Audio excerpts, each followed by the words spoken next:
wide open. 1/3 of the way through the ARCA RE Series calendar, and the points battle is anyone's for the taking. Power, patience, and pit strategy were the name of the game last week in Pocono. But today, we're at Michigan, and here it's all about being wide open. Defending champ Frank Kimmel needs point and a little luck. But it's guys like Rick Sherman, Damon Lusk, and Justin Allgaier who stand in the way. We crank it up for 200 miles right now, ARCA style. And welcome everyone to the Irish Hills of Michigan for race number 8 for the ARCA RE Series. It is the Hantz Group 200 from Michigan International Speedway. Now 6 days ago, the series was in Pocono, and David Stremme from the pole had problems when the green flag came out.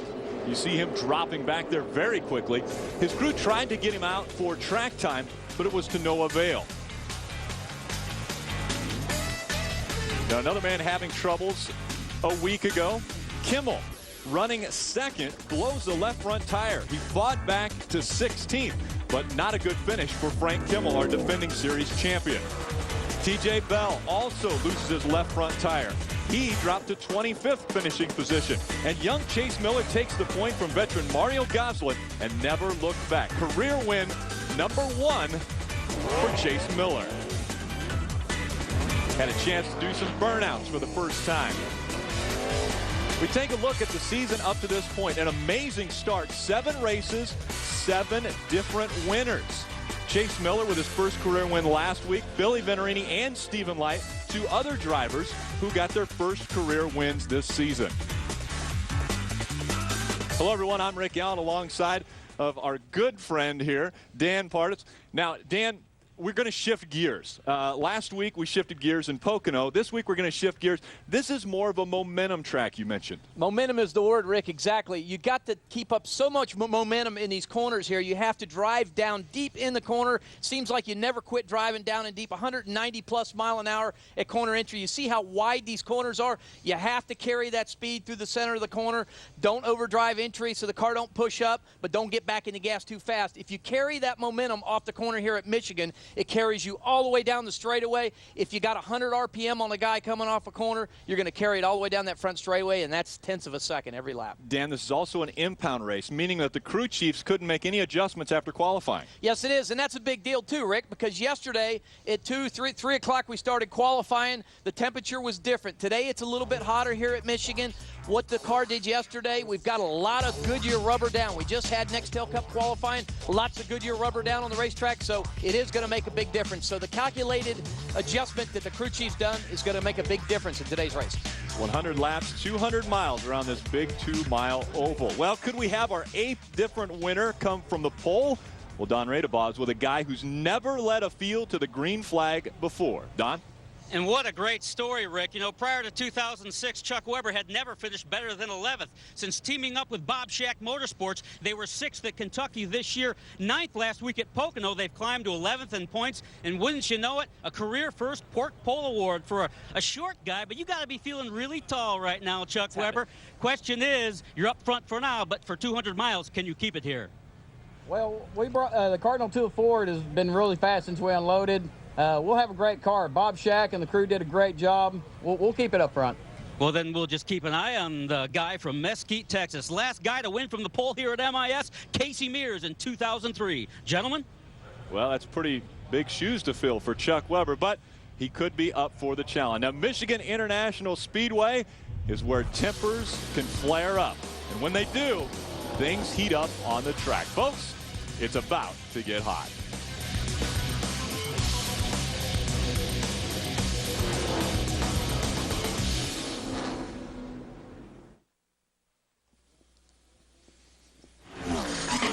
Speed presentation of NASCAR Bud Pole qualifying for Michigan International Speedway.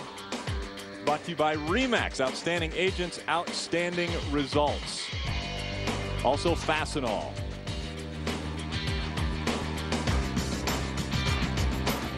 And by SK Tools, the official hand tools of ARCA. Let's take a look at our point standings through 7 races so far this season.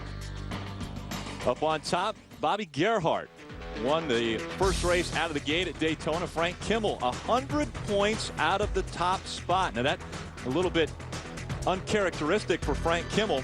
Those two with wins this season. Also Billy Venerini in the top 5 with a win.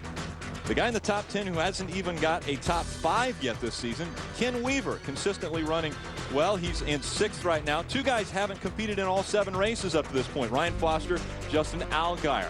So those two guys sitting in 6th or 7th and 8th and have not competed in all of the races up to this point. Justin Allgaier's only run in 5 races, and he is currently in 8th position. Let's go down trackside for today's command. Here once again is our Grand Marshal, Miss Lisa McLean. On behalf of the Hantz Group and our valued clients, drivers, please start your engines.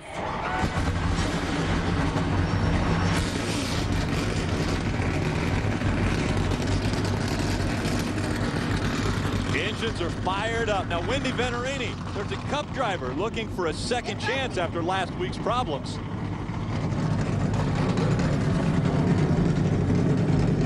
Well, last year, the Speedway win at Michigan came from Stephen Wallace in his first Speedway start, but the Rusty Wallace Incorporated car is not being driven by his son, Stephen, today. Instead, David Stremmy's filling in for him, and that's because Stephen is racing in Kentucky for the Busch race this weekend. Now, remember, last week, David Stremme had some misfortune when he started from the pole at Pocono, and his transmission gave out in turn 1, never even completed a lap in the ARCA race last week. So David Stremme definitely has something to prove in the ARCA Series, hopes to find himself in victory lane in his 3rd start, and he'll roll off 3rd. Rick? Thank you, Wendy. A year ago, Kimmel again found victory lane in Michigan. Can he make it 3 wins today? Well, the green flag is coming up next. Again, Kimmel, the defending race winner at Michigan in June.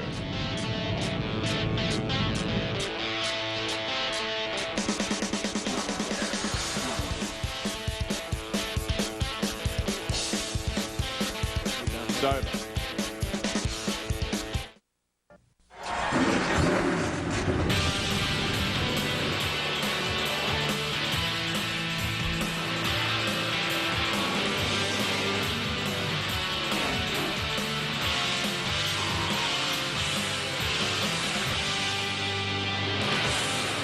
High speed and high tension, and if you're going to win this race, you got to have all your parts when we come down to the end.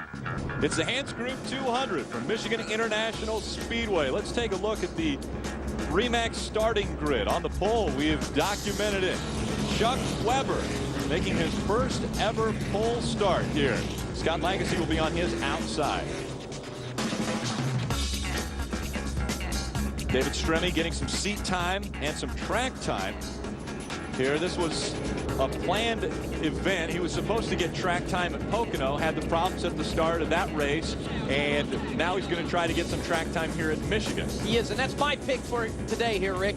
Rusty Wallace Racing, really good race car. He was really frustrated last week that he had so much trouble, so I think that's my pick for here today at Michigan. You're saying that because Rusty Wallace was in the booth right next to us yelling at us. I got the good tires on the car. Got the special tires. Billy Weiss with a great qualifying effort. He'll start in the 10th position.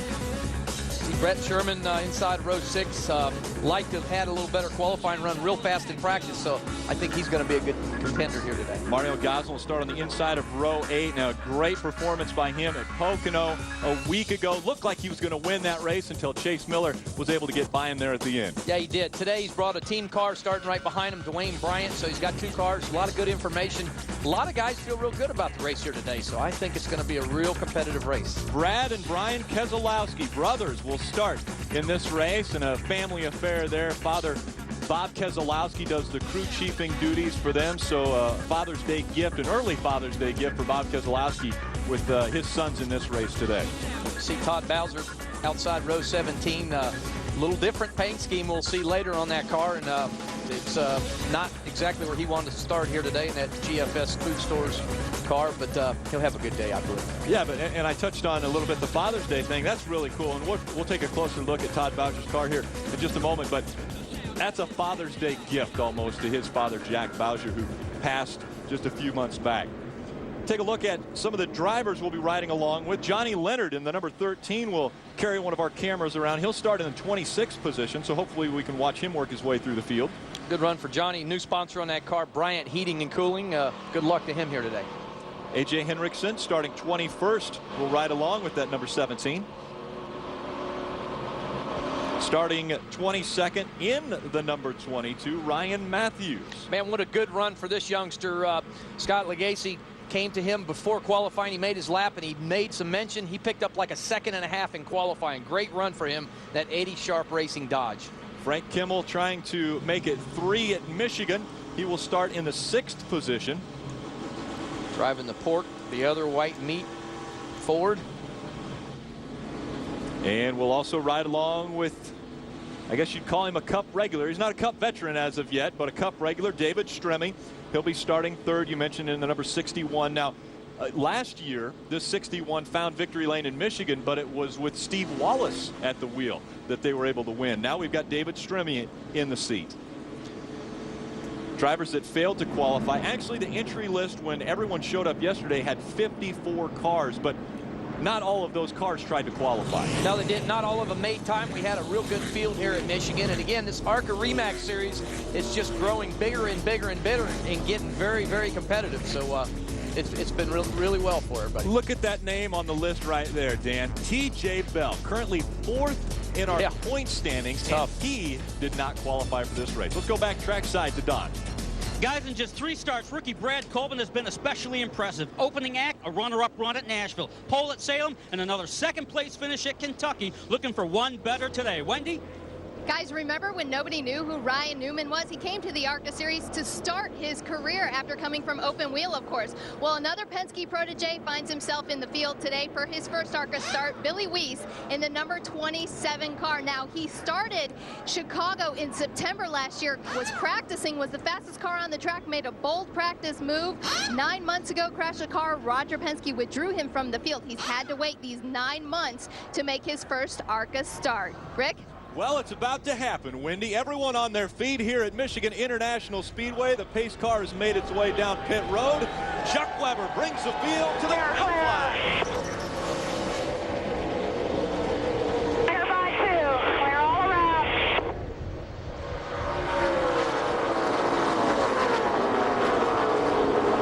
We heard spotters telling them 2 by 2, clear all around. Well, not clear for everyone yet. They're about to make it 3 wide as they go down the backstretch. Good drive down into turn 1 by Chuck Weber. Just what he wanted to see. Gets down in the middle of the corner, gets the car turned, but he's got a drag race fight down the backstretch. Chuck Weber has never led a lap on a super speedway, and it doesn't look like it's going to happen today either. As they come across the start-finish line, out in front, that's the 61 of David Stremme. So, will David Stremme even allow anyone to get out in front? He's got a payback here. Again, it's having such a rough weekend last weekend at Pocono. Coming into Michigan, he says, I know I've got the car. I'm going to shift real easy today. I'm not going to rip the gears out of this transmission like we did last week. Not saying that he did it, but just having transmission trouble, being gentle with the car, getting up to speed. Man, he just got fired out of a cannon. We'll try to show you all of the great racing which takes place across this 2-mile oval. But if you don't know where your driver's running, you can also check out the RE/MAX running order, which scrolls across the top of our screen. Completing 2 of the 100 laps on lap number 3, and it's still David Stremme out in front. Scott Lagasse, Bjorklund Weber, and Aaron Crocker round out our top 5. Chuck Weber falling back to 4th. I talked to him before the race. He said, Dan, I just don't quite know how to feel. I've never had a race car this fast. He said, I just got to get settled in. It's going to take me about 5 laps, Rick. Once I get settled in the race car, I'll be fine. And if you see, that's exactly what he's doing. He says, if I get jumped on the restart, a few of them get by me, I need to get back single file. I got 3-time ARCA champion Bob Shack on the radio talking to me. I feel good. I've got a lot of confidence. And as you know, the track here at Michigan really tightens up. So if we got a good race car, I'll be there at the end. Aaron Crocker making the pass, takes 4th away from Chuck Weber. So Aaron Crocker moving toward the front. Now her career best was 2nd in Kentucky a year ago, and so she's looking to improve on that here at Michigan. She has had success in the ARCA series here at this racetrack, though. Yes, she has. Pete Rondu, the crew chief on that race car, tested here a month ago. It's an ex-Everham car that they used in the Cup stable there. Got a good race car, and again, they had a really good test, so she's just going to settle in and get in a rhythm here. Ryan Foster on the outside, A.J. Henriksen right now we're riding along with. A.J. Henderson there you see in the engineering components car. Just having a little trouble again this early in the race. Look at the side-by-side racing there. Josh Krug in the 74 on the inside. They were real close. Not what you want to do here at Michigan. This is a big racetrack. That's a battle for 12th place. They drive down in the corner. You don't want to get up against the guy. You got so much racing room here. There's really no need for it that early in the race. Get some tire pressures built up in these cars and figure out what the car's doing, make an adjustment during pit stop. How about Justin Allgaier, that number 16, the 19-year-old making the pass on the high side. Now he tries to get around the 04 of Brent Sherman, and right behind him the 12 of Mario Goslin. Yep, Justin had a little bit of trouble in qualifying, a little bit loose, but he said here at Michigan you need to be a little loose in qualifying because the track tightens up so much as the heat gets on the racetrack. We got a lot of Goodyear rubber down, so as you see, he's moved his way up to 12th place. He started in 20th, so he's coming to the front. Mario Goslin still trying to make the pass on Sherman now, and we're seeing some outside passing here. This is such a wide track, Dan. Yes, it is, Rick, and there's 2 grooves here, and then if you get late in the race, there's some 3 grooves. It just depends on how many guys run up high. So it's such a neat racing facility because you drive down in the corner exceeding 190 miles an hour on corner entry. You can run high, you can run a little low. If you get a little loose, you got room to catch the car. That's what's so nice about Michigan. But again, it's a momentum track right through the center of the corner where you see these cars now. They've got to keep that speed up. They've got to get back in that gas as fast as possible. And if there's cars in a bunch like this, you got to try and stay in the draft because drafting is big when you get 2 or 3 cars in front of you. Josh Krug from Omaha, Nebraska, just in front of the 6 of Dexter Bean. See the rookie stripes on that number 6 for Dexter Bean. Ken Weaver in the number 20 has led laps here at Michigan before. He talked to him yesterday after practice, and he mentioned he thought he had a really good car for this race. Ken has had some really good runs this year. Unfortunately, he hasn't been able to put it all together. That car is stabled out of Eddie Sharp Racing also. There's 3 cars that are stable out of that stable, and he said, man, Eddie really knows what he's doing. He won the race last week at Pocono with Chase Miller in the car, so he feels real good about Michigan here today also. 3 wide as they go across the start-finish line. Josh Krug is going to go to the point of these 3 cars. Again, Brent Sherman in the 04, Ken Weaver in the 20, the yellow number 20 on the outside. Now moving up on the inside, the 72 of Dwayne Bryan. So he will throw that car into the mix. A lot of different lines being run here at Michigan early on in this one as 7 laps have been completed. We're on lap number 8 for Michigan International Speedway, the Irish Hills of Michigan. A beautiful day for racing. Out in front of the field, David Stremme holding on to the point. Scott Lagasse trying to chase him down.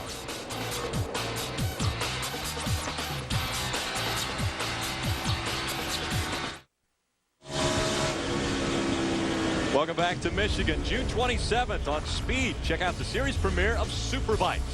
Step into the world of high revving, tire shredding, wheel standing sport bike. Host Rossi Morelli and Jason Britton take you inside and on the road like you've never been before. Superbikes premieres June 27th only on Speed. Riding along in the Cork Racing number 46, and you see up in front, that's David Stremme. He has put almost 10 seconds between himself and Scott Lagasse. Man, is he driving it too hard? Well, I don't think so. Again, this car is just so hooked up and it's so sweet.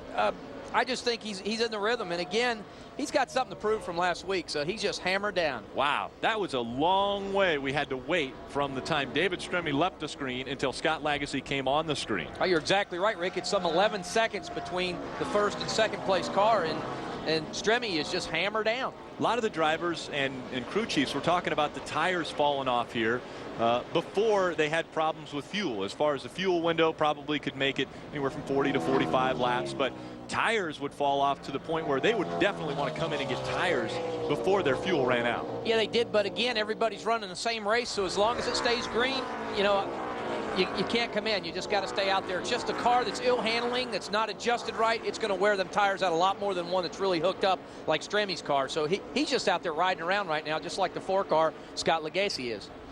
There's you see the 27 car of Weiss. Just, man, he motored up from 10th place. And again, really good race car there. Yes. That's an ex-Penske car, ex-Rusty Wallace car, Penske Motors. So there's some serious horsepower into that hood. Oh, yeah, and a lot of information was put into Billy Weiss's head by Buddy Baker. They came here and tested at this racetrack. Buddy Baker tutored Billy Weiss around this racetrack every time they'd come in. Oh, we've got problems with Justin Allgaier. He slows down, comes onto the apron of the racetrack.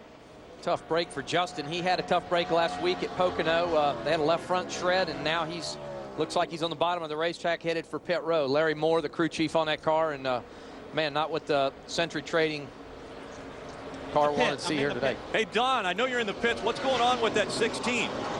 Well, bad news from the 16. They really had high hopes. The car was working beautifully, but Justin radioed in just a few moments ago and said, guys, I think the motor is beginning to lay down. In fact, it may be gone on the 16 car, but he should be headed down pit road. This is actually a car that Justin had wrecked at Kentucky. They just put a new front and rear clip on it. It was working great. This is the car they ran on the dirt last year. He put this on the pole at Springfield, but the motor definitely laying down here at MIS on the 16.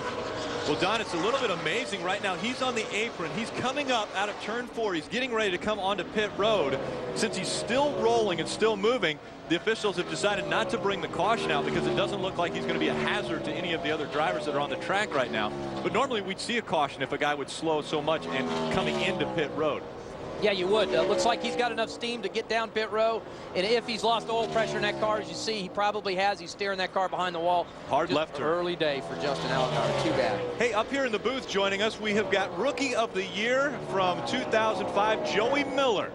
And Joey, we're glad to have you up here to talk a little bit about this ARCA series.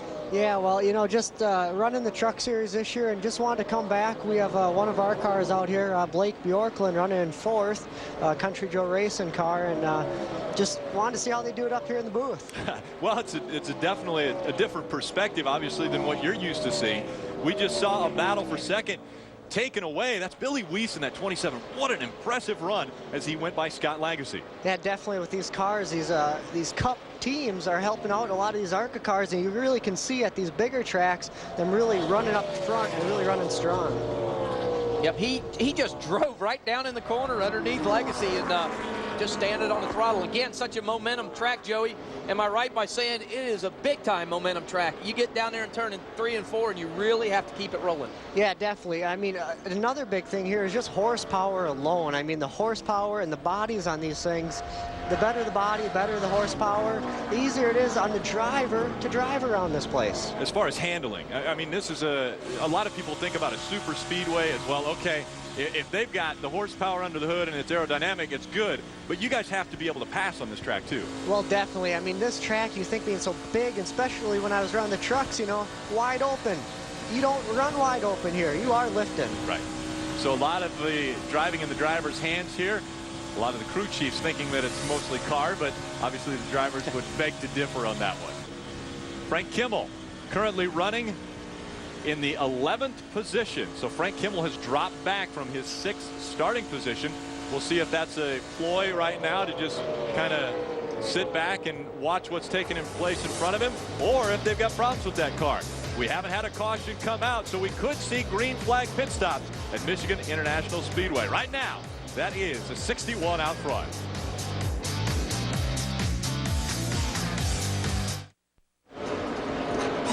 Well, it's almost 17 seconds now that David Stremme, well, actually it's 18 seconds now that David Stremme is in front of second place Billy Weiss. A.J. Henriksen, Blake Bjorklund, and Scott Legacy round out our top 5. Aerial coverage brought to you by Goodyear's new Eagle tire with Response Edge technology featuring a carbon fiber reinforced sidewall for enhanced performance. And that is a beautiful shot of this 2-mile track. Wow, look at that. That actually is unnamed. Normally they name the blimps. This one, to this point, is still unnamed. So just N2A. That's like R2D2, whatever. N2A. They're going to christen this blimp Wednesday morning, June 21st in Akron, Ohio. Well, Somebody has christened the 61. I'm guessing Rusty Wallace is saying this is a pretty good call.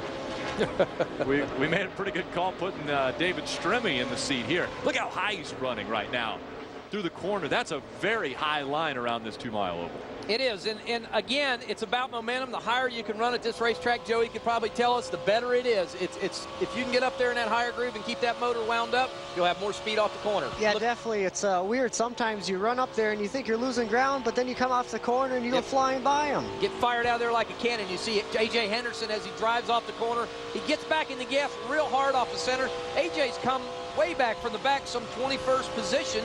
He's now in 3rd place, Rick. I mean, he has made major progress. Yeah, running extremely strong, looking to improve on his career best of 2nd at Lowe's back in 2003. Look at his sequence here. Yep, very smooth. Up. See how he turns down in the corner, real smooth on the wheel. Turns it ever so gently. That car's driving really, really well. He gets back in the gas. He's able to stab it and get all the way down. It's just a really good race car. And again, he feels real comfortable. And it's so important for a driver right through the corner right here to be real comfortable, because that's where the hangout factor is, and that's where it gets a little scary. He was really out of the gas for a long time there, it seemed like, as he was rolling it through the corner. But you're exactly right. And in Michigan, you stay out of the gas a long time here. It just seems like forever. Joey could tell us that to try and get back in the gas too early, then you pick up the nose. Nose starts pushing up the racetrack. Just could not do it. Yeah, definitely. As bigger tracks, it's hard to pick your points, when to pick up the gas and not get too tight off. Exactly, and I mean, that's a key factor. Oh, watch out. The 2 of Justin Morris moving up the track a little bit there. He was behind the 61 of David Stremme. Now, Stremme has put the 19th and 18th place cars a lap down. So that means only 17 cars on the lead lap right now. And Billy Venturini about to go a lap down. Don? Guys, other than being a little free in the center and off the corner, no doubt the 61 car is working beautifully, although they do have a developing story here. The water temperature on the engine has climbed to 270 degrees. They are considering coming down pit road to take a closer look at it. Wendy. All things are good on the 27 of Billy Weiss in his first ARCA start. He's only 19 years old. Where did he come from? USAC Midgets. He already has a win this year at Stockton. He's from the likes of Ryan Newman, so who's been helping him out but Ryan Newman himself? He also has Buddy Baker coaching him this weekend. 2 of the best when it comes to racing, getting him prepared for Cup, possibly down the road. His spotter, Dave Kinney, said the only business is in front of you. Well, we talked about that heat. Don had mentioned that it was up to 270 degrees. Now, that's way too hot. It looks as though there might be something on the front grille of that 61. And if that's the case, they need to get that in and get it cleaned off. Yep. Sometimes guys will drive up behind other guys to see if the air, mixing the air up, will knock something off of there. Oh, you're exactly right. If you look right here, right around the front of there, you see that there is some paper right there in the center. Looks like a clear saran wrap. Again, it just depends on how much tape they have on this car. We try to tape the noses up as much as we can.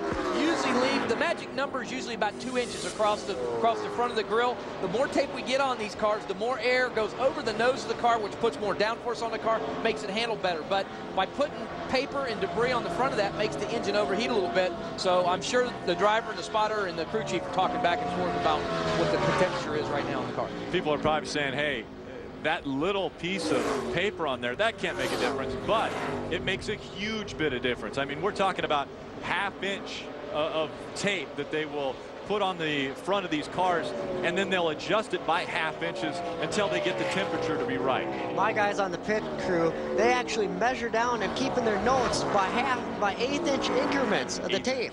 So an amazing discovery. Wendy, what's going on?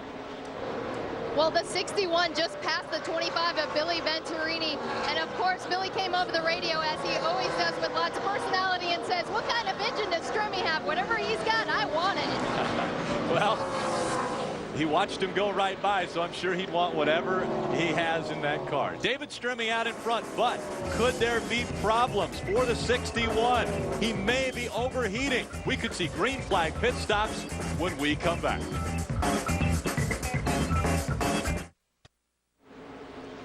Tomorrow on Speed, the NASCAR Craftsman Truck Series celebrates Father's Day weekend here in Michigan.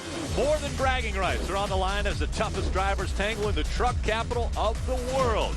The NASCAR Craftsman Truck Series live from Michigan tomorrow at 3 Eastern on Speed.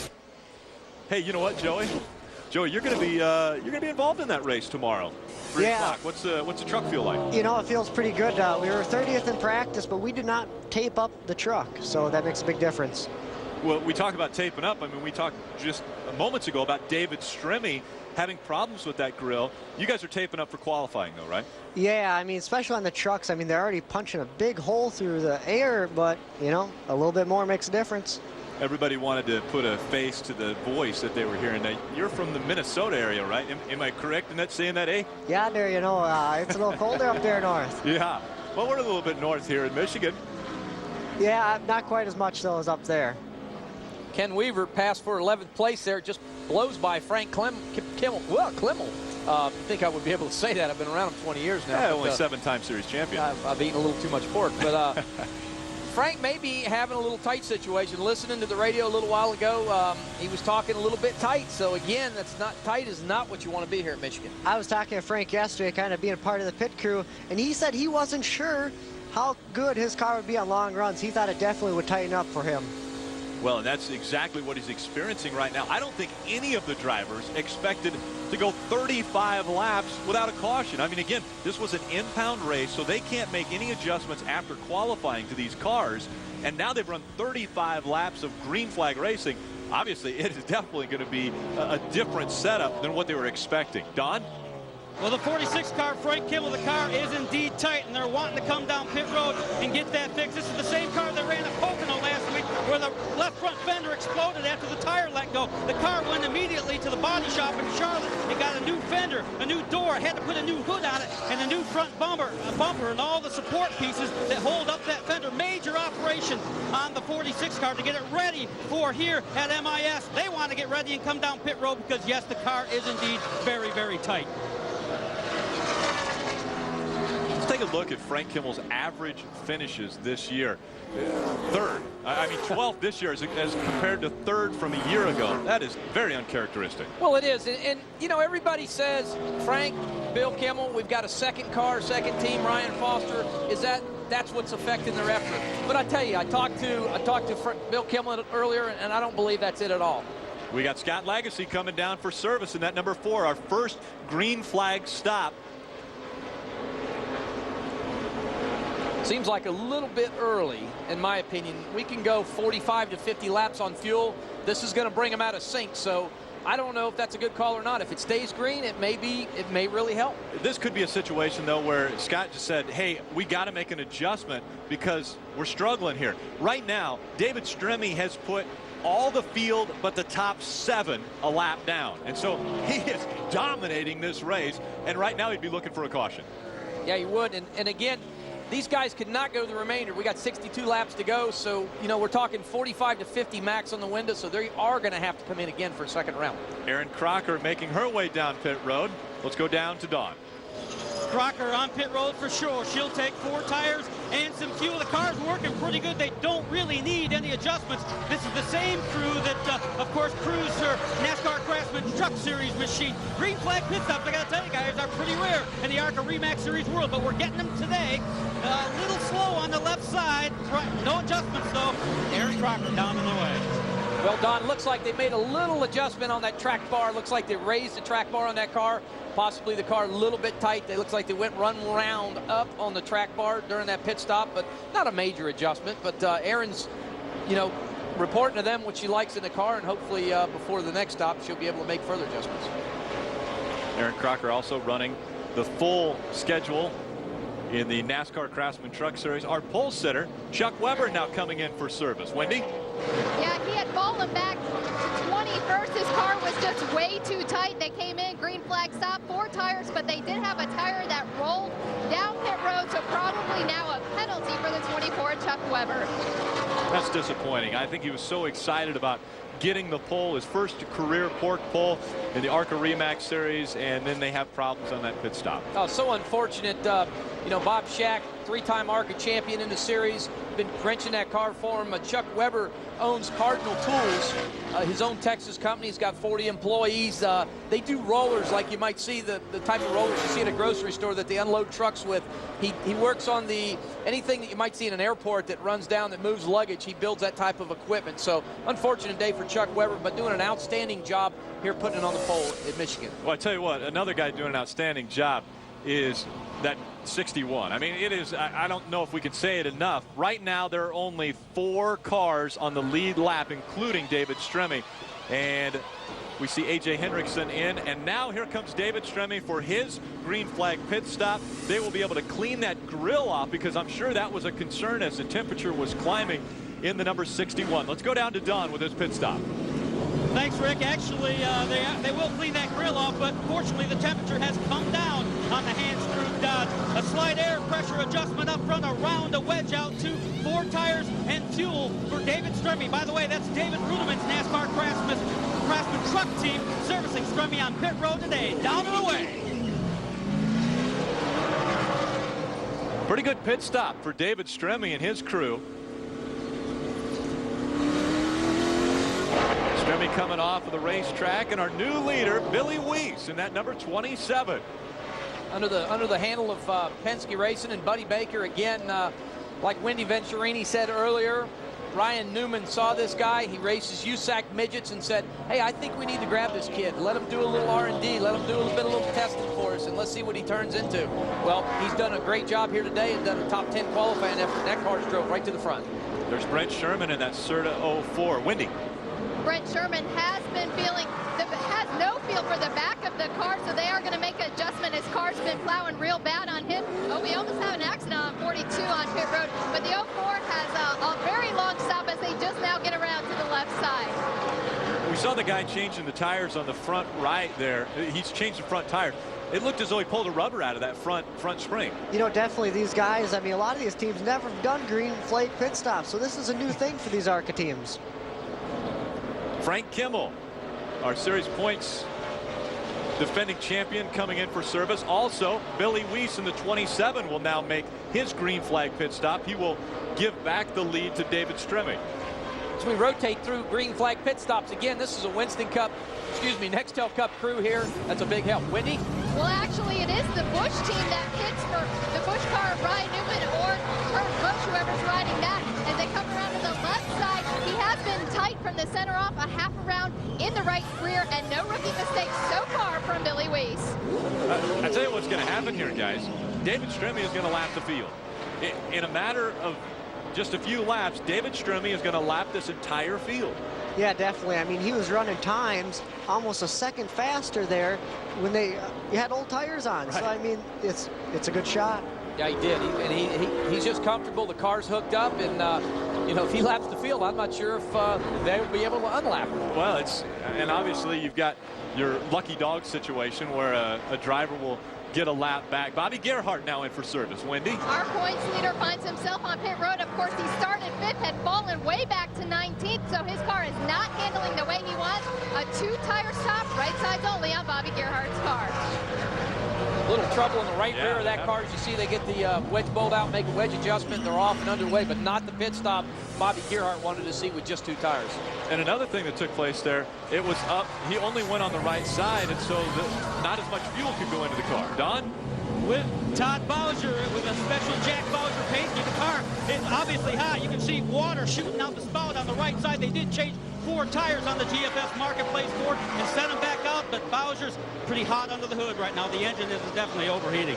That was the retro look we were talking about earlier as far as Jack Bowser's winning car. That's the way it looked in the 66 Daytona race. And so Todd Bowser celebrating Father's Day and honoring his father here in that retro look. Well, David Stremme's dad's got to be real happy watching David Stremme lead this field around Michigan. Welcome back to the Irish Hills on this Father's Day weekend. And again, we mentioned Todd Bowser honoring his father with running the retro look. Man, that number 21, what a great story there. Oh, it is. What is it, Rick? That's the car that his dad ran in the 1966 Daytona race? Yeah, he won in Daytona with this very look. And it was really kind of cool because his sponsors actually said to him, hey, we don't mind not having the hood for this race. You go ahead and run that paint job. And so they put in the old ARCA logo from back when Jack was winning the series championships in 63 and 64, 65. JFS Marketplace, his sponsor. GFS, he only wanted the back bumper. Yeah, there is. They're from Grand Rapids, Michigan. What a great idea from a sponsor to do that, to allow that, say, hey, let me take my name off the car. I admire GFS Marketplace for doing that.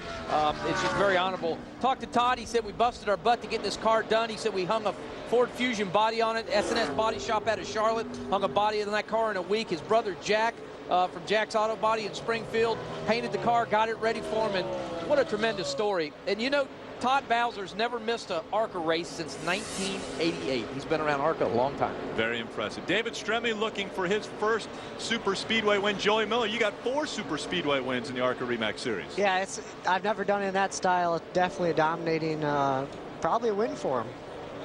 Well, David Stremme, 4 seconds from lapping the entire field. Yes, that's right. He only has Billy Weiss on the lead lap with him, and Billy Weiss is 4 seconds in front of him. So, can David Stremme lap the field in the ARCA RE/MAX race at Michigan? Well, we're going to find out. We've got to run away for a quick break. I want to thank Joey Miller for stepping in and joining us here in the broadcast. Yeah, thanks for having me on. And tomorrow, watch number 12 Toyota Tundra. That's right, 3 o'clock. The NASCAR Craftsman Truck Series heads to this 2-mile oval very fast, and we look to see the 12 make its way up toward the front. Thanks again, Joey. Yep. Good luck to you, Joey. Have a good day tomorrow. Thank you. David Stremme, almost a lap in front of everyone. Coverage of the ARCA RE/MAX Series from Michigan is brought to you by SK Tools, the official hand tools of ARCA, and by Suzuki, introducing the new Grand Vitara, the authentic SUV. Well, you didn't miss the pass for the lap as far as Billy Weiss in the 27, but you see it. That's Billy Weiss in the yellow 27. And coming up behind him is the 61 of David Stremme. David Stremme has led from lap 1 until midway through when he decided to make a pit stop, and Billy Weiss took over the top spot. When Billy Weiss came in for his pit work, David Stremme took over on the top spot again. So only 2 drivers have led this race up to this point. And right now Billy Weiss is saying, come on, please, a caution or something come out. Don't let me go a lap down too. This has got to be a record. I mean, we're not sure because we don't have the record books with us, but it's got to be a record here at Michigan to run this many green caution-free laps. Yeah, and this series obviously dates all the way back to 1953. So we're talking about over 50 years of records in this series, but 56 laps of green flag racing. That just made it 57, and now David Stremme is a lap ahead of everyone. The entire field, he has put a lap down. Yeah, he is. He is so awesome. That car is hooked up. Look at him running way up against the wall. He's putting rubber down there on the high side, and he's just going to be real aggressive up there. Hey, Don, I want to talk to you about no cautions. What is this going to do to the rest of the field? Well, they're not going to like a bit of it, I can assure you that. These guys are used to crewing their cars and servicing their cars at the luxury of a caution. They're not getting that today. You know, I've been in a lot of media centers over the years, and the joke has always been, how long is the ARCA race? Well, 2 hours or dark, whichever comes first. Ha, ha, ha. But let me guess, they're not joking about that one today. The competitiveness of this series and the quality of this series has increased so much, I think that joke's going right out the window. Well, an impressive performance here, and we saw A.J. Hendrickson come in for more service on that number 17. Oh, tough break. He was running right up front there in the top 5. Unfortunate, maybe had a tire go down. Our pit reporters will check on that, but unfortunate day for AJ. He had such a good run going. We were riding in the driver's seat with him earlier. He was driving down in the corner. The car looked really smooth, and man, this has to really hurt your feelings. He's coming back up to speed. I tell you what, one of the other big stories about this race today, and we've got the gentleman joining us up here is TJ Bell is not in this field. TJ, you are 4th in the point stand. Well, I apologize. You were 4th in the point standings coming into this race, and you did not make the field. No, unfortunately, you know, Bobby Jones has done a lot for us, and we didn't bring the 50 car here. Ran out of money, no funding to get here. So, you know, Andy Belmont was nice enough to step up. I mean, this ARCA community is just unbelievable. I mean, they've helped me through the last 2 races. Eddie Sharp and Dog just stepped up. Andy Belmont, you know, to keep my points going. And, you know, Andy's car was driving really, really good. We just, we lacked the horsepower. And at this big old racetrack, you definitely need that. TJ, one quick question. What have you got to do to get a ride? I mean, you're 4th in the points right now. I don't think we can stress that enough. 4th in the points, and you are having problems right now finding a ride. Yeah, you know, I'm not sure. Oh yeah, the 4 car slowed down on the apron. Oh man, that's tough break for Oh, Scott we got Legacy. another one smoking there. Brett Rowe in the 90 is smoking. He looks like he has blown up. The 4 had slowed down. And so we have our first caution coming out on lap 60. That's right, folks. You heard it right. Our first caution has come out at lap 60. Wow, tough break, and there goes so much for the caution-free race. Down. All right, I see the part of it go on the right side. Lost a tire there, guys. Don't hurt the car. Don't hurt the car. You just heard him say. Now he's running on the inner liner. And so Scott Legacy slowed down because of the tire problem, but was smart enough to slow down and not have it blow out like we saw. Well, sorry again. We saw that last week out of you, TJ Bell, as well as Frank Kimmel. Yeah, you know, I mean, Hoosier shows up with such great tires here, and, you know, these inner liners save us. But, you know, when we blow a tire like that, the pieces start shredding everywhere. As you can see right there, all the rubber, you know, bouncing around, and it'll beat up the race car, and, you know, it'll end your day. So luckily he can get back to the pit there without hurting the race car. This is the 90 of Brett Rowe. That smoke rolling out of the back of that one, it obviously blowing as he was making his way into the turn. Well, I tell you, for Scott Legacy, that's exactly what he needed to see. He needed a caution flag, and man, did that work for him. He may go 1 lap down, but it could have been really detrimental for him. As you see, he comes in, the crew gets the right side of the car up. Fortunately, they did not tear the fender off that car. They're going to put the right rear tire on that. You see the shredded tire as it comes off the race car. They pull some wedge out of the race car and fuel it up, put some left side tires, and he's back underway. He will be back underway.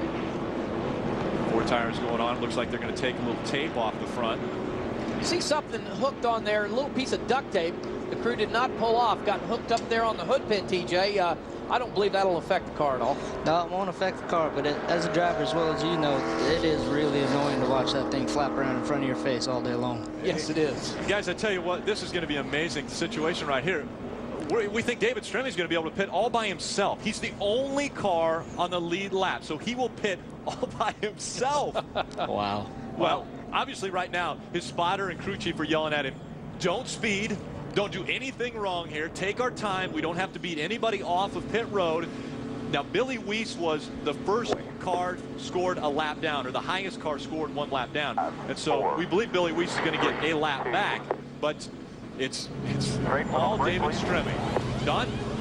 It's Hantz Group Dodge on pit road. David Stremme getting service. Right side tires going on. They're going to take a little tight in the center of the corner. They're going to take a round of wedge out, a ½ pound of air pressure on the left side tires too. Wendy. The 04 of Brent Sherman came down pit road. I'm assuming it's going to be a mistake because he will get a penalty for coming down pit road. Obviously, David Stremme was the only one on the same lap, on the lead lap. So looks like they're working on the right side of that car. We'll find out.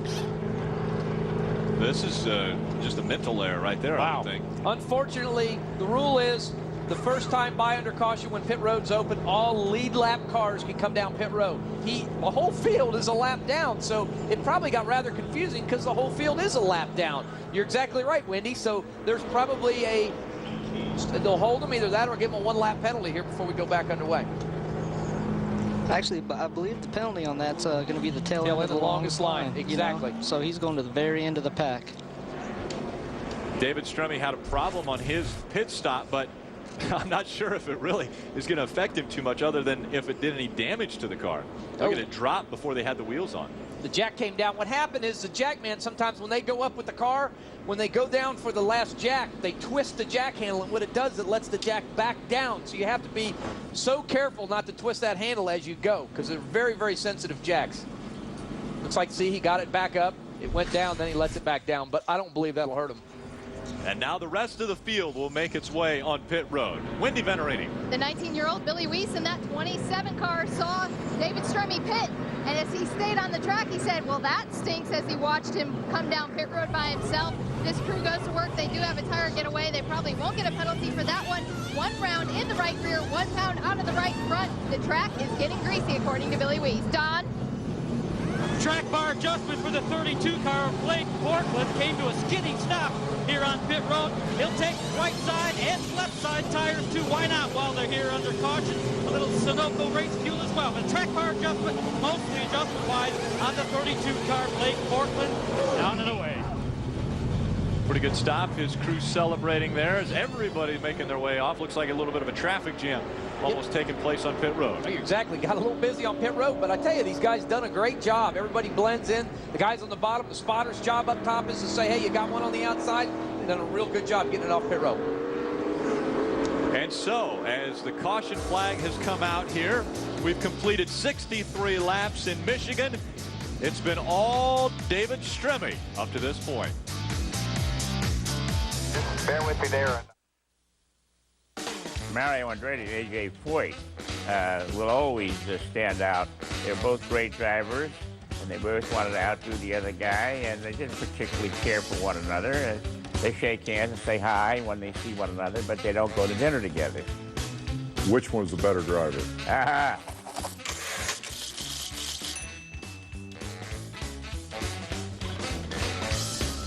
Make sure to tune in Sunday night at 9 p.m. for the answer to Davis Spain's question. Which one is the better driver?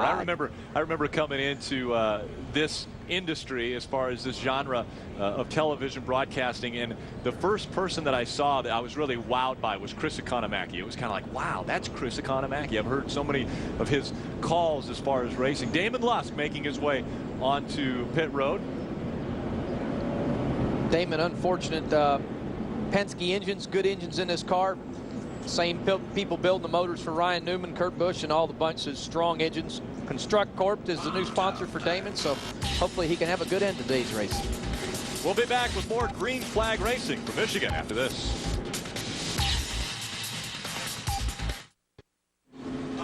Welcome back to the Hantz Group 200. David Stremme out in front of the field by a lap. And as a matter of fact, he's out in front of the top 10 by 1 lap, and 11 back.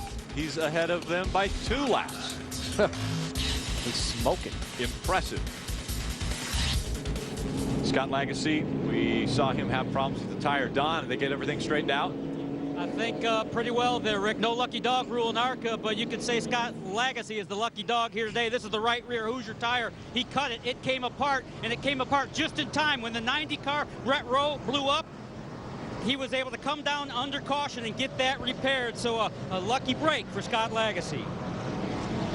Well, as you can see, guys, there's the interliner just inside, and that's what's really saved these cars in the past. They roll around there on them interliners and gets them slowed down. You know, at 190 mile an hour when you blow a tire, if you have no interliner, it could be really disastrous. You know, again, you know, TJ, this is what we're talking about inside here, just that interliner inside the actual tire. Right there. Yeah. That's the actual interliner. And again, that innovation that's come about in the past probably, you know, 8 to 10 years has been a big aid to our motorsports. Yeah, that's definitely saved a bunch of race cars and a bunch of drivers a bunch of headaches. Tire inside of a tire. Exactly, Rick. That's what you got. Good job down there, Don. Well, David Stremme. Now, let's look at the big picture here as far as the points race. Kimmel looking for his 8th championship, currently in 9th place.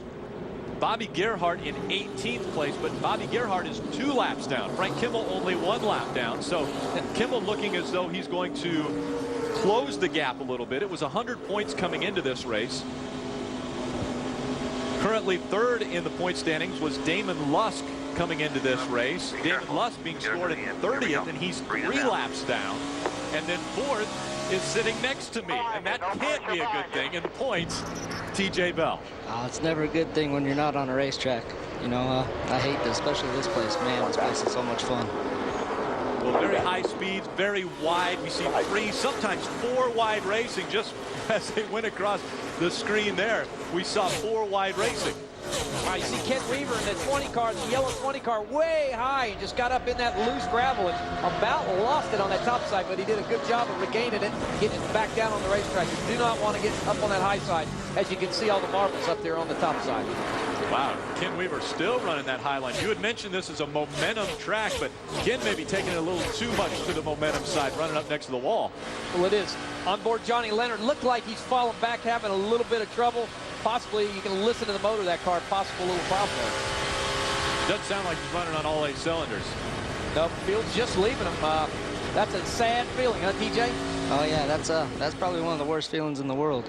You know, we were talking about that 20 car running at the top of this racetrack. You know, I think that's the reason why we're not having a lot of cautions here. This track's real forgiving. You can run anywhere you go, and there's a lot of room in both these corners to save the race car if you do make a mistake. Also, gear makes a big difference. If you put you a lower gear, whoa, he went a little bit too high there, guys. Got up there in the wall. That's not where you want to be. There's a little rubber line where all that rubber collects, and he just got right into that rubber. Wow. Don't know if he's hurt the race car, but I'm sure he's pancaked the right side sheet metal of that car, but he's just got to be careful. I'm sure he didn't want to be that high up in that car. Ken Weaver coming off of tying his season best. He runs 6 at Pocono. He also ran 6 at Daytona. And so Ken Weaver looking to move himself up through the point standings as well. He's currently running in the 5th position. Now Aaron Crocker has gotten by him and is currently in 4th position behind Blake Bjorklund and Billy Weiss. Yep, listening to the conversation there, he said, "Whoa, didn't mean to get quite that high, guys. Sorry, but again, if it." Line down there, ball 30 line. There's. Yeah, I got too greedy. He got too greedy. Did you hear that one? I got too greedy. Boy, that voice there sounds real familiar. Old Jeff McClure down there on the box talking to Cowboy. Old calm. Jeff McClure is one of the calmest cats in the business. He's been around a long time, and I tell you guys, there's nothing better than having a real calm crew chief, real calm spotter saying, just take your time, get yourself back in the groove, and everything will be okay. Makes a big difference mentally as a race car driver. Battle for position. This is a battle for 18th. Scott Lagasse, Brent Sherman, and the 22. Ryan Matthews also thrown into that mix.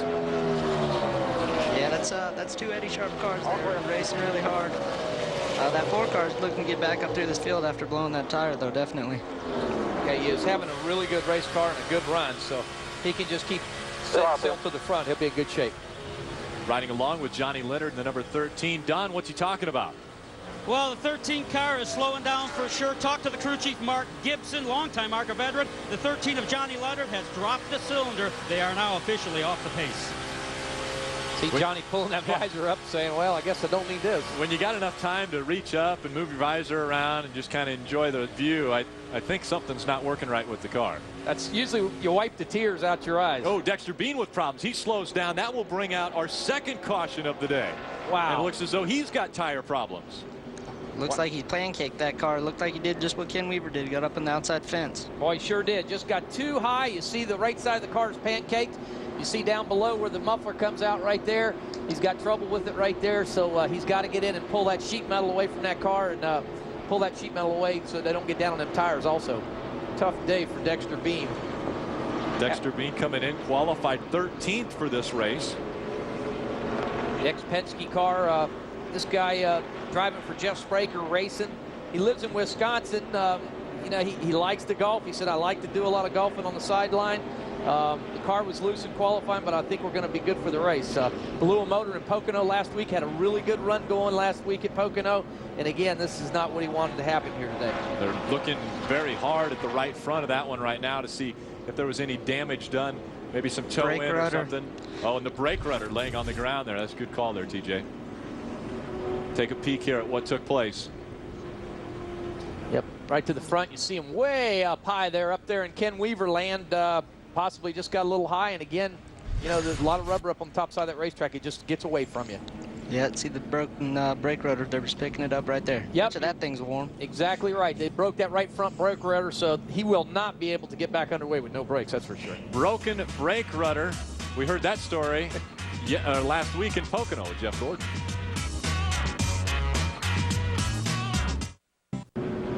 And welcome back to the Hantz Group 200 from Michigan International Speedway. A beautiful day for this Father's Day weekend for racing, and it's been all David Stremme so far. We want to take a look at the ARCA Hardcore Motorsport Safety Initiative. Trevor Ashline talks about driver compartment safety. About 5 years ago, when people started really getting hurt in the race cars, we had a bunch of deaths in NASCAR type cars. We came down into Mooresville and started doing testing on race cars. First thing that we did was we took a cup car and we ran it into a barrier. This is a 60-mile-an-hour change in velocity going into a barrier. What brought us here into ARCA today is occupant safety. Safety Solutions and LFD Technologies is focused basically on occupant safety in race cars. We do everything from quarter midgets to top fuel dragsters. And each one of those things, we try and look at every single detail of the occupant compartment to try and make sure that it's safe. The driver has all the responsibility in his own compartment. The driver is the only one that's in that race car when it hits the wall. So he needs to make sure that he understands the crash test videos and what's going to happen to him in an accident so that he can better prepare himself for what's going to happen. The bottom line with all of this stuff is occupant safety. What we're trying to do is make sure that when you hit the wall, that you can go home at night. Looking at the 20 of Ken Weaver. Ken got into the wall a little bit, didn't he, Don? A little bit, but everything okay. Going to pull the fender out a little bit on the 20 car. They did make a track bar adjustment on the 1-800 for a foam machine as well, but I can't see the right side actually, guys, so I don't know how bad it is, so I can't report on that. But doesn't look like Weaver is in a hurry to leave right now. Mostly just paint, Don. Paint. Frank Kimmel on pit road. Paint? Yeah, that's right. It doesn't make you any faster, does it?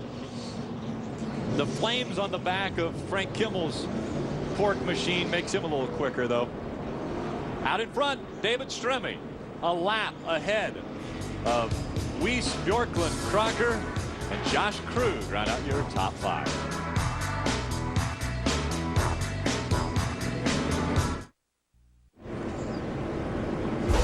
Keep it tuned to Speed tomorrow, 3 p.m. Eastern. The trucks take to this 2-mile high-speed oval.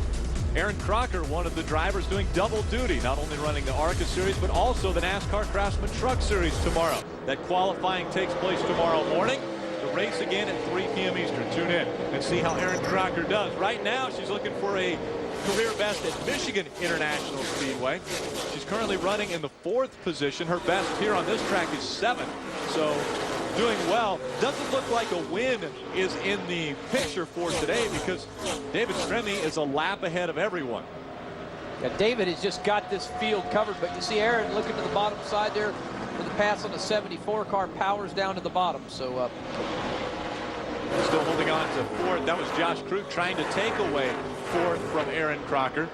Josh Krug staying on the high side of the track. That's a battle for 4th. They're side by side. Here comes Josh Krug on the outside. He'll take 4th away from Aaron Crocker. Boy, how about Josh Krug? 9th place qualifying effort. You know, he's driving a car, ex-AJ Ford car, 20-year-old kid.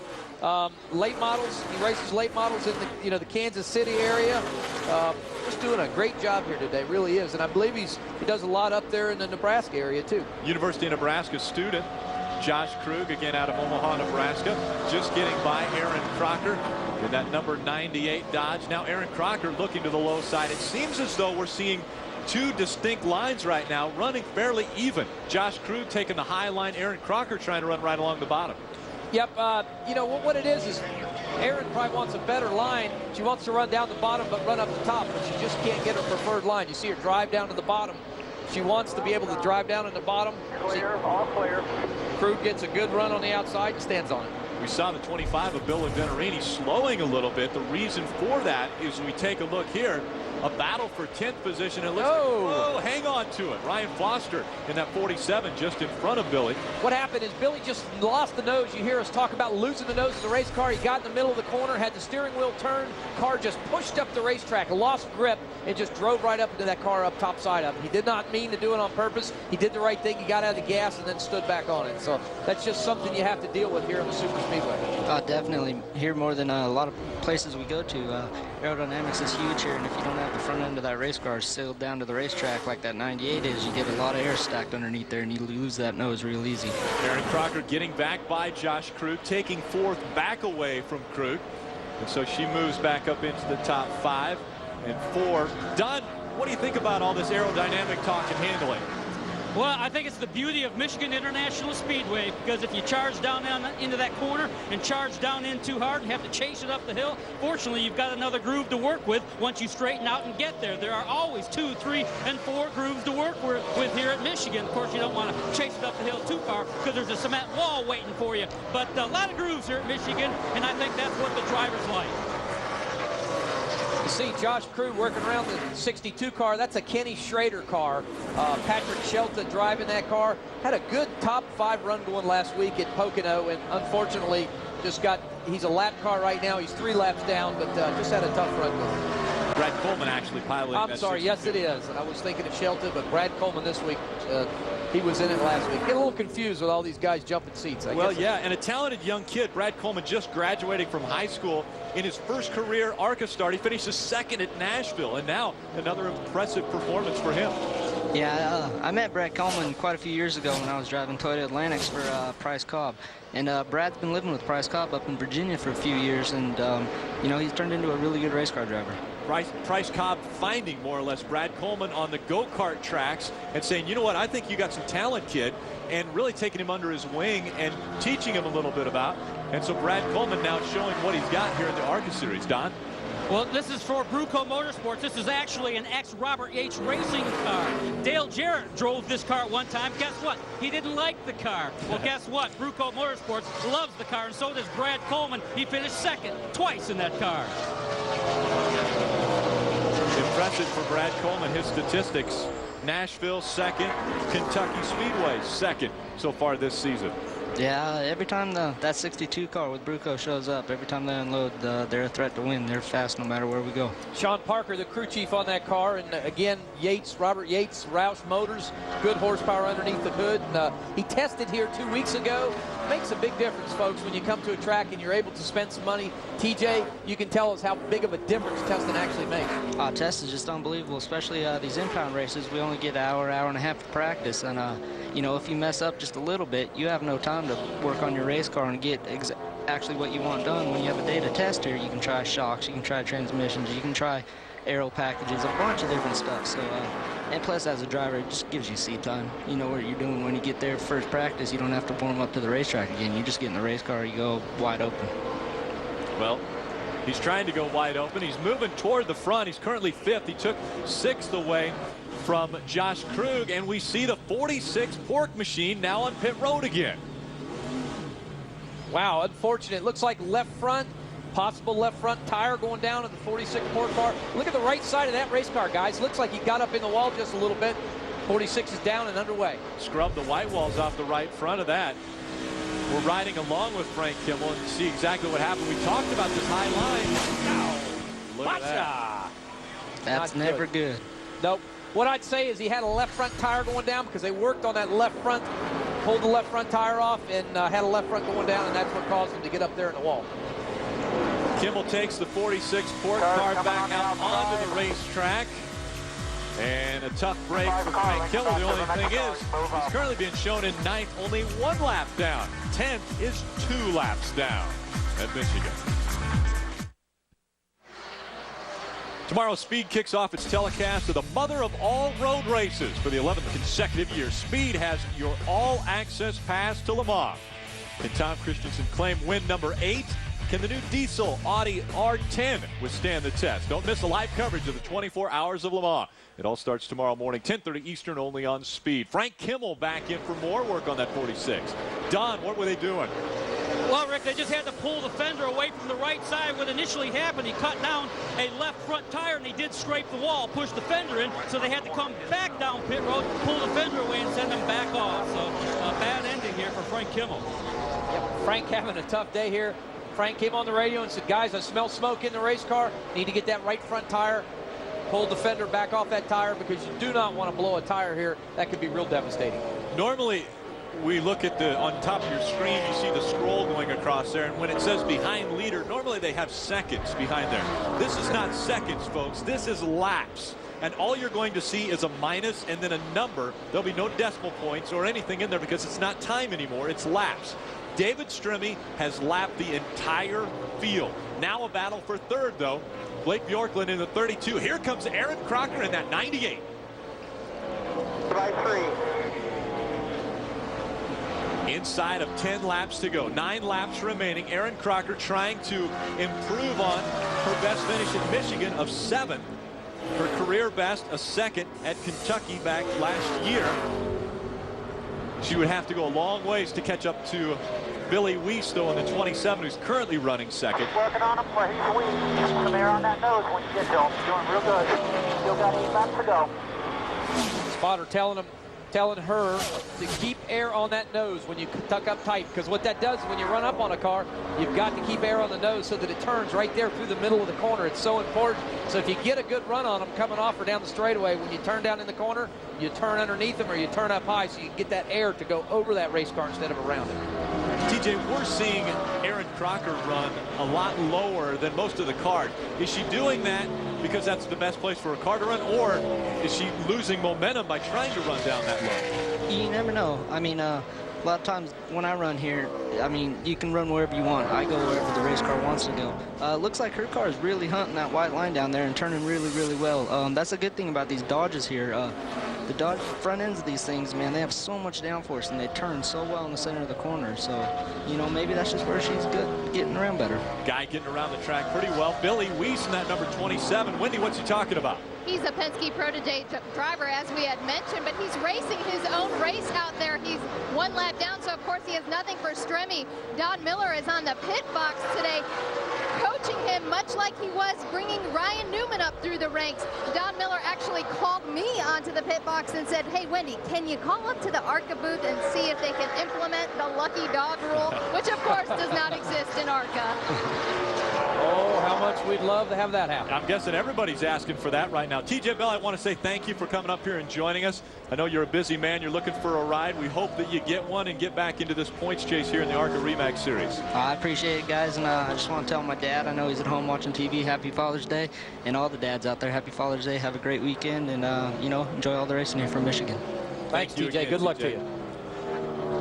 David Stremme in the 61 out in front of the field by a lap. Billy Weiss holding on to the number 2 spot. Behind him is a battle for third between Blake Bjorklund and Aaron Crocker. 61 car is just flat hooked up, I tell you. But Blake Bjorklund, he is running the same times. He's within a 1/10 of a second than David Stremme is, but guess what? He's a lap down, so it really does not matter. Again, the 27, Billy Weiss holding on to second. Pretty good gap between himself and David Stremme. Third is being held by Blake Bjorklund right now. Aaron Crocker had pulled right up to the back bumper of that car. Now it seems as though she's dropped back, so not quite as close as they were when they were battling for that third position. Aaron Crocker, you see her with the big hand on the roof or on the hood. Hamburger helper. 98 Dodge. She's currently in the 4th position. Side clear, all clear. Not what she really wanted. She had a good run on Blake and she was catching him, but she just lost the groove. Either that or it looked like she's been shoving the nose on that race car the past few laps. And again, you have to be able to keep that momentum up here in the corner at Michigan to keep that run off the corner. Again, big picture. Currently, our points leader coming into this race was the number 5 of Bobby Gerhart. He's currently being shown in 16th. Second, Frank Kimmel in the point standings is 20th right now. So he is 4 spots behind Bobby Gerhart. So he will not make up any of the 100 points that he was down coming into this race. Yep, there you see Brad Coleman, 5th position. Super run for him today. And again, he's followed by Ken Weaver. Gap between them 2 guys. Ken Weaver currently second. He just took that spot away from Josh Krug, who dropped to 7th position. 3 laps of racing to go at Michigan. David Stremme could have this race named after him if he's going to stink this race up as bad as he has. I would say it'd be the Stremme Michigan ARCA race for sure, but he's just hooked up and he is set sail. Thank goodness he's got the Hantz Group on top of the, not only the hood, but also on the back bumper. Seen a little tire smoke out of him, meaning he's running that thing right down on the ground. Yeah, looked like the tire that last lap was smoking a little bit off that right rear. And not sure what that was about, because these fenders should not be rubbing on these cars, and he's not running any harder than he was earlier. In fact, he's like half a second off, so not sure. He possibly could have a tire going down. Look at how high on the racetrack he's running. Again, he has a lap lead on everyone as he comes to the start-finish line. The white flag comes out for David Stremme in the number 61. That Dodge running so well all day. He only gave up the lead when he came in for a green flag pit stop. It has been all David Stremme. Billy Weiss second. He's the only other driver to lead any laps here today. David Stremme in a dominant performance in that Rusty Wallace Incorporated number 61 Dodge. Rusty watching ever so closely from a booth actually next to us. As David Stremme comes out of turn number 4, he will see the checkered flag and win the Hantz Group 200. Thank you, Spotter. Thank you, guys, that come over for the 17th. What an awesome day. Thank you, Rusty, for the opportunity. What do you think, bud? Good job, man. That was just amazing. Just classic ass whipping right here. Hear Rusty on the radio saying, great job here today at Michigan, guys. Just stellar performance for David Stremme in the 61 car. That's just the total package. I mean, they had the 17 truck team pitting that car, but they really didn't need to make any great pit stops because he had run so well to start this race. It was lap 60 before any of these cars came in for a pit stop, and so they ran over half of the race under green flag conditions, which mean they had to pit under green flag conditions. And they did, and that crew is flawless again under the helm of Rusty Wallace. They did everything right here today. Didn't do anything stupid, didn't do anything risky, and that's why they're in victory lane. A lot of career bests taking place here as well. Billy Weiss in the 27 coming home second. Blake Bjorklund in the 32 coming home third. Erin Crocker has a better career performance, but this is her best Michigan performance. She came home in fourth. Brad Coleman, another impressive finish for that 18-year-old in fifth. See, got the high five out there. I tell you, confidence builder going into the Nextel Cup race this weekend. Big confidence builder for David Stremme as a driver. And this is exactly what he wanted to do. He wanted to get track time. The more time he can sit in a race car going around this racetrack, the smarter he gets as far as driving in the Cup car. So he learned a lot today. I'm not sure he had to learn too much as far as battling for the lead because he held it pretty much the whole race. David Stremme will celebrate at Victory Lane when we come back.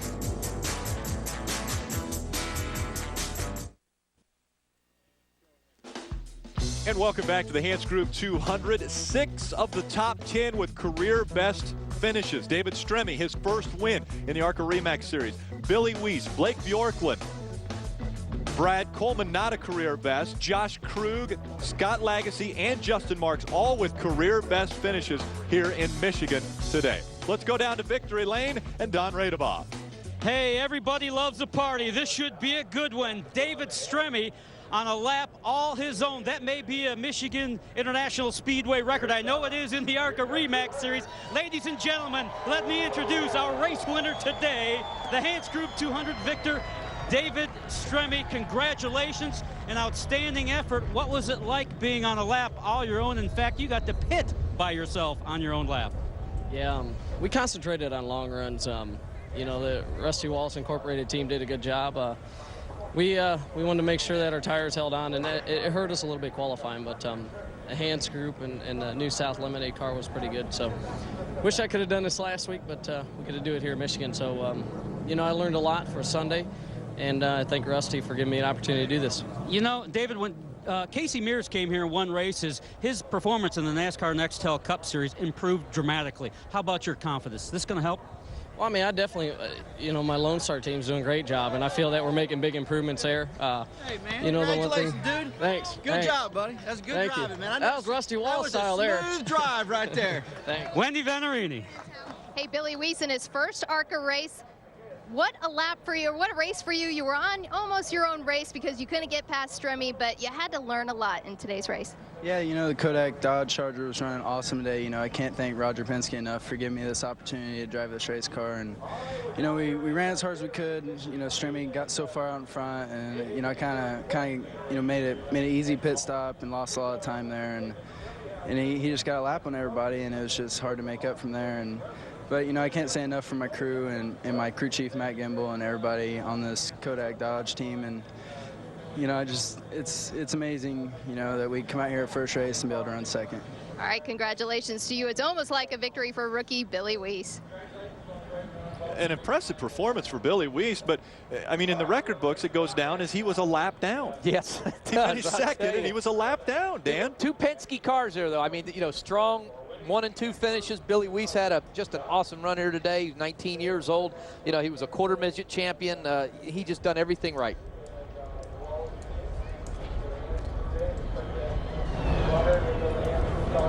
And so the celebration continuing in victory lane.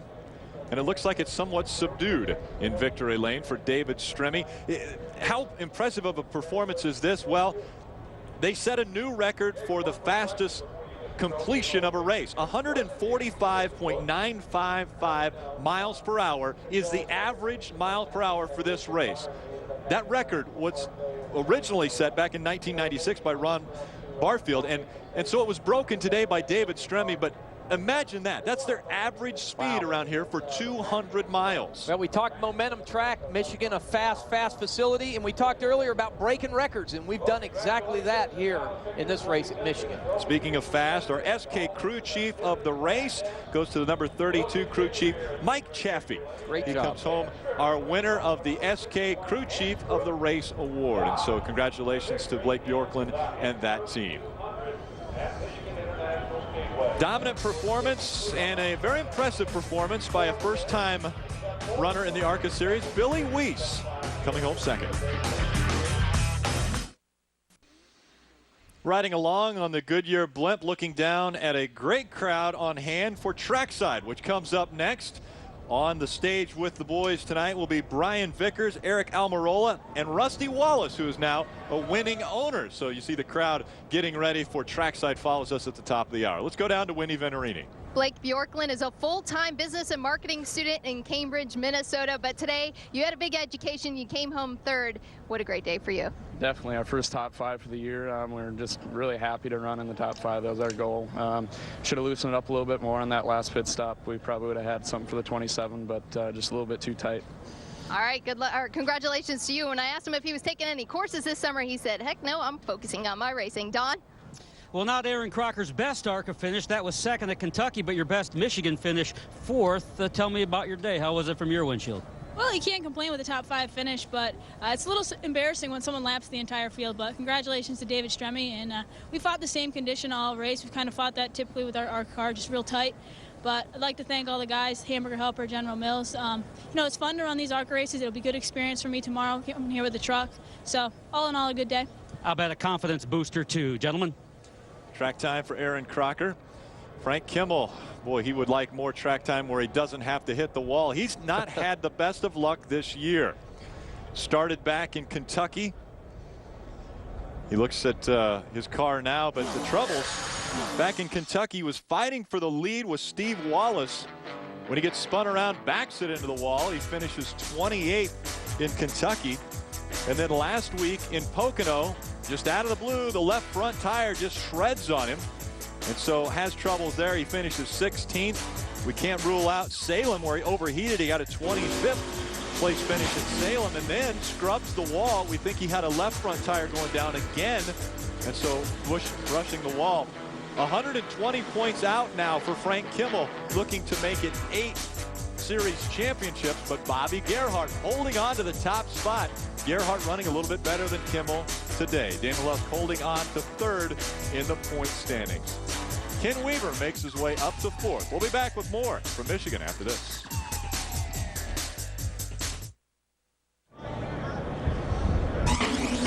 coverage of the ARCA RE/MAX Series from Michigan is presented by RE/MAX. Outstanding agents, outstanding results. And brought to you in part by SK Tools, the official hand tools of ARCA.